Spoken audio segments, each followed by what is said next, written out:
Hi everyone, welcome back to the channel. The topic for today is Apollo, the third product of Palantir after Foundry and Gotham.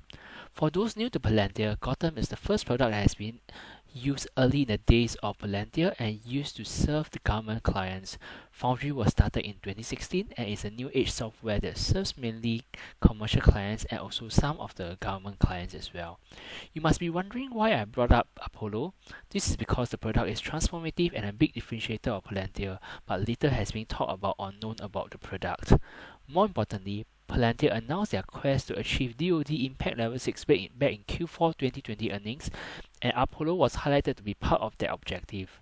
So I will explain what Apollo does in this video on a high-level basis. All the information in this video are credited to an article found on the Palantir blog. It was written by Akshay, the current chief architect of Foundry, Clark Miner, and Rob Fink of Palantir. If you are not a techie and keen to have a broad level yet detailed enough understanding, this video content is for you. For those keen to find out more technical details, I urge you to follow the YouTube channel CodeStrap. He has provided awesome explanations of how Foundry works. He has also recently become the ambassador of Foundry and will promote Palantir in the developer community as well as investors like us to share with us on the value proposition of the software. As usual, the video is only for educational purpose only. Do not treat this as any form of advice. Always do your own due diligence. Back in Q4 2020, Palantir shared that they are one of the 4 SaaS companies at level 5. This terrain basically determines the scope of work Palantir can take on for the government clients.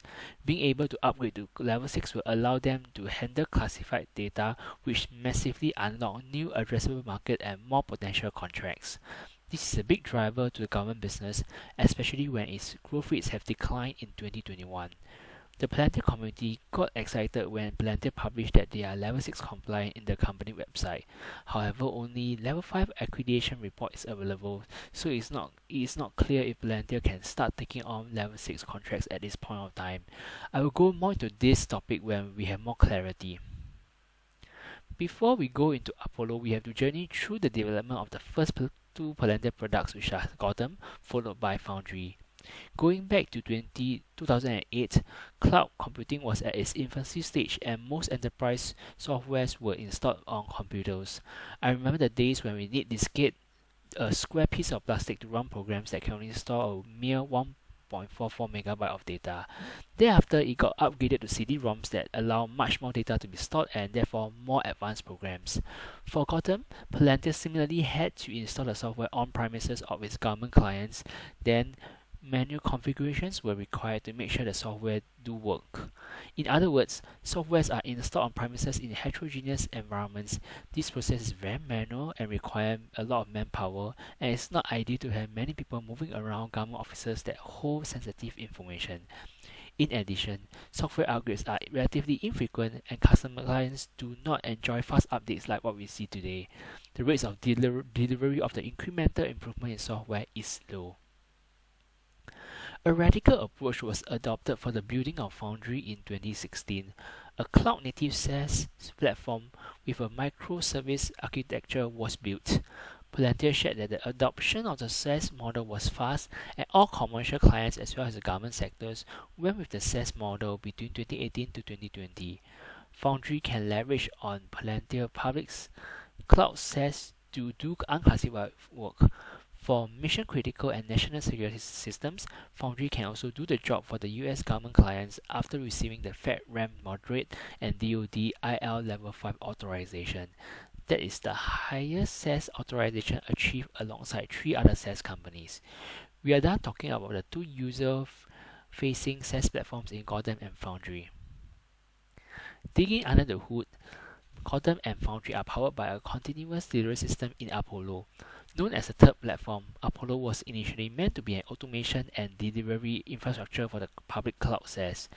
Leveraging on experience working in classified and on-prem environments, it was clear to Palantir that a solution is needed to overcome environment constraints in order to meet the needs of the many different types of clients that Palantir has. Hence, Apollo was critical enough to be built as a stand-alone platform that layers between apps and the underlying infrastructure. It must also be able to work everywhere, be it deployment through cloud, on-prem for commercial clients, or classified networks of government clients. Especially, we are looking at automatic platform upgrades without any user downtime or human intervention, regardless of the environment. What is the true value of Apollo? Foremost, it can handle 41,000 updates automatically per week and monitored by one centralized ops team. The key differentiator is that the automation not just applies for standard SaaS on public cloud, but also challenging environments, let's say on a server rack in the back of a Humvee in Afghanistan, submarines, or even satellites. CodeStrap calls this a novel approach. Another key feature is that Apollo facilitates safe deployment at stages. When it sees any issues, it will commence a rollback process, inform the relevant dev team, and avoid outages. If things go according to plan, it will move on to the next service and repeats. This is something that is really hard to achieve if you work in the sector. In a way, we are talking about running a software the homogeneous way across heterogeneous environments with a step change improvement in terms of efficiency. Besides that, Apollo extends Palantir platform across cloud regions to help meet customer data requirements, data residency requirements, and across different cloud providers. Clients will benefit from modern development practices like DevOps, continuous delivery, containerization, auto-scaling, and automated upgrades. All these benefits were achieved without a significant increase in overhead nor specialized workflows. To sum up, Apollo is the brain that manages and safely deploys Foundry and Gotham and decides what to upgrade, when to do it, and how. It runs anywhere, be it cloud, on-prem, or classified network. It is also an automated solution with no human intervention required, and that increases efficiency and manages costs while ensuring features are continuously upgraded. Having gone through so much benefits of Apollo, we actually do not know the true power of the platform yet. This is according to CodeStrap, who shared that Palantir has been secretive about what Apollo really can do. He did a great job in explaining Apollo within the areas that he can disclose, so do check out his video through this interview. You can zoom into the Apollo part at about 51 minutes of the video. You can click on the link to the interview in the bottom left at the end of this video. That's all. I'll be grateful if you can subscribe to my channel to hear more about Palantir or C Limited. Thank you for listening.